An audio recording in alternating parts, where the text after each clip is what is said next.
1971 সালের 25শে মার্চ তারিখে ঢাকা রাজারবাগ পুলিশ লাইনে যে পুলিশ বাহিনী পাক দখলদার বাহিনীর বিরুদ্ধে দৃঢ় প্রতিরোধ গড়ে তুলে বীরত্বের ইতিহাস রচনা করেছিলেন, সেই পুলিশ বাহিনীর বড় অংশই মুক্তিযুদ্ধ শেষে স্বাধীন দেশে ফিরে আগের পেশায় থাকতে উৎসাহ বোধ করল না। 751 জন পুলিশ সদস্য স্বাধীনতার প্রথম প্রহরে লড়াইয়ের ময়দানে প্রাণ দিয়েছিল। এসব কারণে স্বাধীনতার পরে সুসংগঠিত একটি বাহিনী হিসেবে পুলিশকে দ্রুত পুনর্গঠিত করা যায়নি। কর্তব্য সম্পাদন কিংবা দেশের অভ্যন্তরে শান্তি রক্ষার জন্য উপযুক্ত অস্ত্রশস্ত্র তাদের হাতে ছিল না। এদিকে দলীয় ক্যাডার ও দুর্বৃত্ত কিংবা বিপদগামী মুক্তিযোদ্ধারা যে সমস্ত অস্ত্রশস্ত্র ব্যবহার করত, সেগুলো ছিল পুলিশের অস্ত্রের চেয়েও অনেক উন্নত মানের। স্বাধীনতার পরপর বাংলাদেশ ও ভারতের সীমান্ত চোরাচালানে মুক্তাঞ্চলে পরিণত হয়েছিল এবং প্রকাশ্য দিবালোকে চোরাচালান ছিল স্বাভাবিক ঘটনা। সে পরিস্থিতিতে দুর্বল বেসামরিক প্রশাসনের জন্য সেনাবাহিনীর সাহায্যের দরকার ছিল, কিন্তু সেনাবাহিনীকে বেসামরিক কাজে বেসামরিক কর্তৃপক্ষকে সাহায্য করার জন্য আমন্ত্রণ জানাতে আওয়ামী সরকার আগ্রহী ছিল না। কারণ যুদ্ধকালীন পাকিস্তানি সেনাবাহিনীর বর্বর আচরণের অভিজ্ঞতা ও আওয়ামী লীগের দীর্ঘ সময় ধরে লালিত বিশ্বাসে তারা মনে করত প্রাতিষ্ঠানিক কোনো সেনাবাহিনী ছাড়া দেশ চালানো সম্ভব।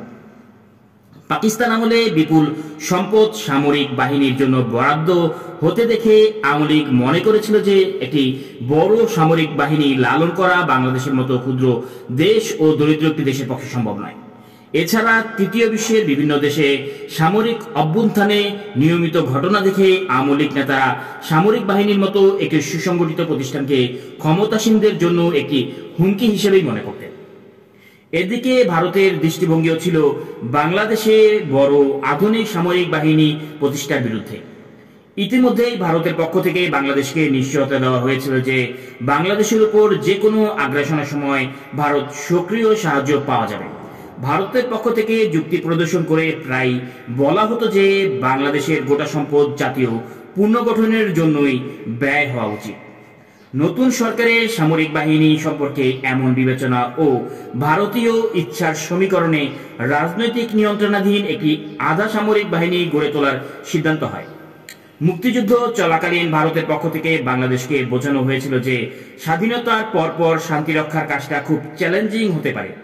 এই শান্তিরক্ষার সমস্যার কথা বিবেচনা রেখে ভারতীয় উপদেষ্টার পরামর্শ অনুযায়ী রক্ষী বাহিনী জাতীয় একটি আধা সামরিক বাহিনী গঠনের মূল ধারণাটি কলকাতায় প্রবাসী সরকারের চিন্তায় স্থান করে নিয়েছিল। এই আধা সামরিক বাহিনীর লক্ষ্য হচ্ছে আইন শৃঙ্খলা রক্ষার জন্য পুলিশকে সক্রিয়ভাবে সাহায্য করা এবং প্রয়োজনে বা প্রয়োজন বোধে সেনাবাহিনীকে সাহায্য করা, কিন্তু এই বাহিনী থাকবে পুরোপুরিভাবে রাজনৈতিক কর্তৃপক্ষের নিয়ন্ত্রণে। এই বাহিনীর উদ্দেশ্য এবং কার্যাবলী সম্পর্কে আইনে বলা হয় যে সুনির্দিষ্ট কর্তৃপক্ষ প্রয়োজন বোধে এই বাহিনীকে অভ্যন্তরীণ শান্তি শৃঙ্খলার কাজে বেসামরিক কর্তৃপক্ষকে সহযোগিতা করার জন্য নিয়োগ করতে পারবে। ভারতীয় উপদেষ্টা এবং সামরিক পরামর্শকদের প্রত্যক্ষ সহযোগিতায় সমস্ত প্রস্তুতি শেষ হবার সঙ্গে সঙ্গেই 1972 সালের 7 মার্চ জাতীয় রক্ষী বাহিনী আদেশ প্রণয়ন করা হয় এবং 1 ফেব্রুয়ারি থেকে তা কার্যকর বলে গণ্য করার নির্দেশ দেওয়া হয়। ভারতীয় সামরিক বাহিনী যেদিন বাংলাদেশ থেকে চলে যায় সেদিন থেকেই রক্ষী বাহিনী মোতায়েন করা হয়। একটি আইন প্রয়োগকারী সংস্থা বা একটি প্রতিষ্ঠান হিসেবে গড়ে ওঠার জন্য যা কিছু প্রয়োজন তেমন আইনগত কাঠামো রক্ষী বাহিনীর আদেশে ছিল না। এটা খুব কৌতূহলোদ্দীপ্ত যে আইন প্রণয়নের আগে রক্ষী বাহিনী তার কাজ শুরু করে দেয়। পরবর্তীকালে আদেশদারির মাধ্যমে কেবলমাত্র এদের কর্মতৎপরতাকে পেছনের তারিখ থেকে আইনগত ভিত্তি প্রদান করা হয়।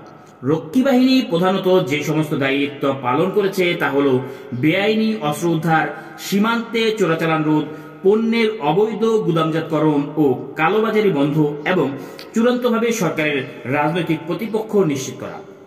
রক্ষী বাহিনী নামটা অবশ্য প্রথমে ছিল না।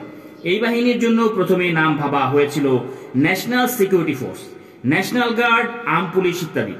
বাহিনীর সদস্যদের কাছ থেকে সুপারিশ আসে যেন নামটা বাংলা হয়।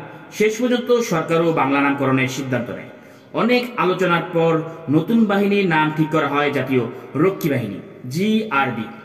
এই বাহিনীর প্রায় সকলে ছিলেন মুক্তিযোদ্ধা একটা বড় অংশ ছিল মুজিব বাহিনী, বাকিরা কাদেরিয়া বাহিনীর সদস্য।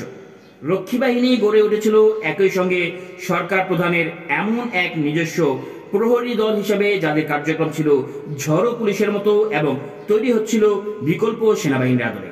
1972 সাল থেকে 1975 সাল পর্যন্ত প্রশিক্ষণের মাধ্যমে রক্ষী বাহিনী গড়ে তোলার দায়িত্ব যখন ভারতীয়দের হাতে, তখন বাংলাদেশ সামরিক বাহিনী, বিডিআর ও পুলিশ বাহিনী পুনর্গঠনের কাজটি দেশের নিজস্ব ব্যবস্থাপনাতেই হচ্ছে।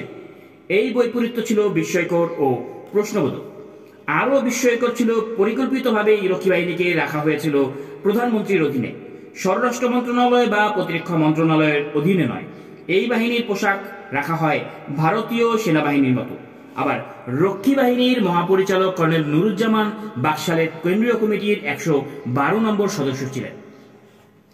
ভারতীয় সেনাবাহিনীর আদলে পোশাকের ব্যাখ্যা হিসেবে রক্ষী বাহিনীর উপপ্রধান জানায়, বাহিনীর জন্য প্রথম পোশাকের চালান আসে ভারত থেকে। দুই ধরনের পোশাক পাঠায় ভারত, একটা খাকি পোশাক আর একটা জলপাই রঙের পোশাক। পাকিস্তানি সেনাবাহিনীর পোশাক যেহেতু খাকি রঙের ছিল, তাই কেউ এই পোশাক নেয়নি। জলপাই রঙের পোশাকই রক্ষীরা বেছে নেয়। পরবর্তী সময়ে এই পোশাকই রক্ষী বাহিনীর পোশাক হিসেবে গৃহীত হয়। অনেকেই মনে করত যেহেতু ভারতীয় সেনারা এই পোশাক ব্যবহার করে, তাই এই বাহিনীর পোশাকে ভারতীয় সেনার অনুপ্রবেশ ঘটবে। রক্ষী বাহিনীর তরফ থেকে আরও যুক্তি ছিল, আমাদের প্রতিবেশী মিয়ানমারের সেনাবাহিনীও সামরিক পোশাক হিসেবে জলপাই রঙের পোশাক ব্যবহার করে।